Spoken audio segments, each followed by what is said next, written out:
اور آپ بھی اس چیز کو جانتے ہیں کہ ابھی تو یہ بالکل ابتدائی سٹیج میں ہے. 9 ممالک ہیں، یہ 10واں ملک ان کے ساتھ ملنے والا ہے. 2 ممالک ان کے جو مبصر کا درجہ رکھتے ہیں اور باقی ڈائلاگ پارٹنر ہیں جو 10 ممالک ہیں. تو ابھی تو ہم اس کو یہ نہیں کہہ سکتے کہ نیٹو کا متبادل ہو سکتا ہے. ہاں یہ ہو سکتا ہے آنے والے 5-10 سال میں، کیونکہ ترقی کی رفتار چائنا کی اس قدر تیز ہے کہ وہ اپنے ساتھ بہت سے لوگوں کے ساتھ لے جائے گی. بہت سارا علاقہ اس نے اپنے ساتھ شامل کر لینا ہے. سنو بال ایفیکٹ ہے اس کا. جیسے سنو بال ہوتی ہے، چھوٹا سا ایک جہاں برف کے اوپر آپ چھوٹا سا ایک گولا لڑکا دیں اور اس کے بعد وہ اپنے ساتھ برف کو چپکاتے جب اینڈ کے پہنچتا ہے تو پتہ لگتا ہے کہ وہ اتنا بڑا ہو بن گیا. تو یہاں بھی یہ ایک سنو بال ایفیکٹ نظر ہمیں آ رہا ہے. ایس سی او میں ابھی ہمیں 7 ممالک نظر آ رہے ہیں. 1996 سے یہ سٹارٹ ہوا ہے. آپ اندازہ لگا لیں کتنے سال ہو گئے. 25 یہ لگا لیں اور 4 29 سال 29 ایئرس ہو گئے. اور اس میں صرف کیا ہے جی 10 ممالک ہیں.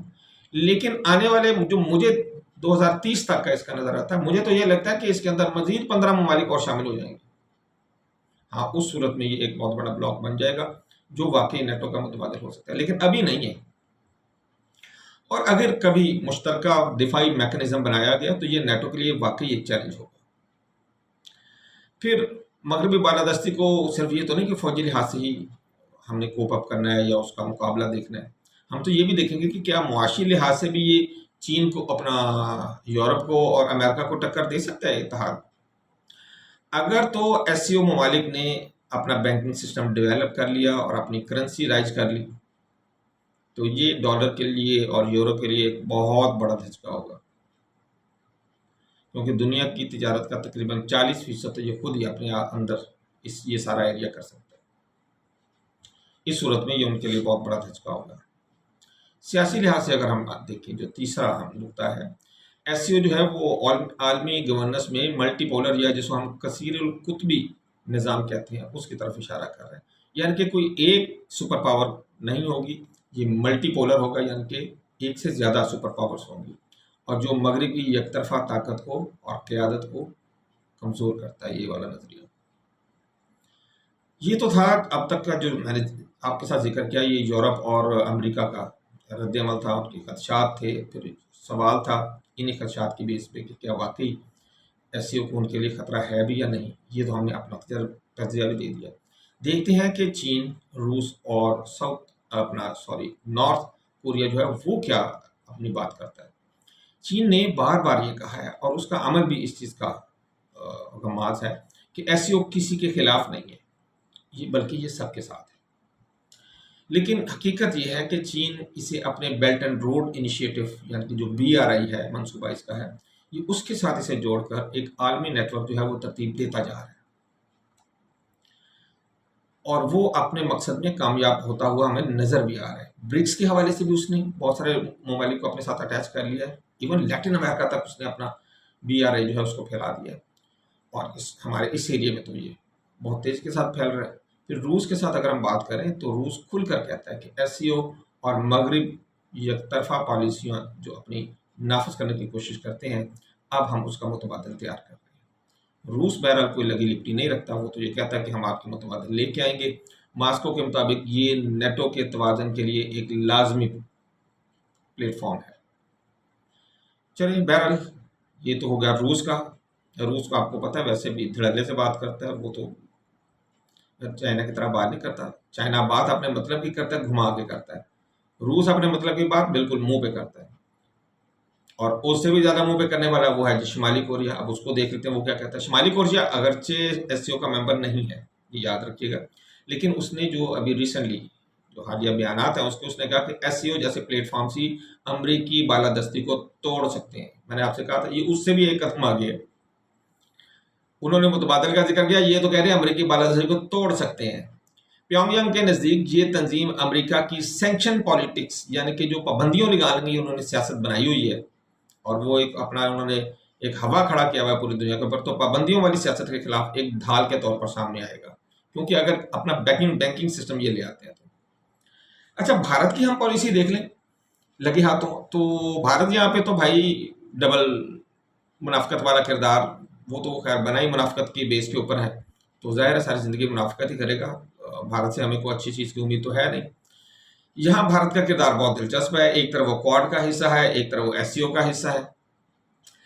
ہاں بھارت کوڈ کا حصہ ہے تو اس کا مطلب یہ ہے کہ یہ چائنا کے خلاف ہے، کیونکہ یہ علل اعلان آسٹریلیا، جاپان، بھارت اور امریکہ پہ مشتمل ہے کوڈ، جو کہ انڈو پیسفک ریجن کے اندر اپنا اس کی جو چائنا ہے اس کو وہ کاؤنٹر کرنے کے لیے بنایا گیا۔ اچھا دوسری طرف ہم جو ہے وہ جا کے اس کی گود میں بھی بیٹھتا ہے چائنا کی،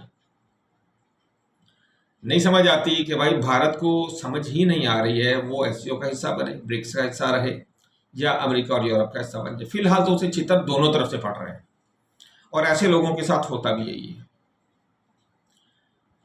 روس اور شمالی کوریا کو اس سے کیا ملا ہے؟ دیکھیں روس کو ایس سی او کانفرنس نے روس کو یہ موقع دیا ہے کہ وہ عالمی سطح پر تنہا دکھائی نہیں دے رہا، اس نے اپنے آس پاس ڈھیر سارے ممالک دکھا دیے لوگوں کو، ہمارے ساتھ تو یہ ہے لوگ۔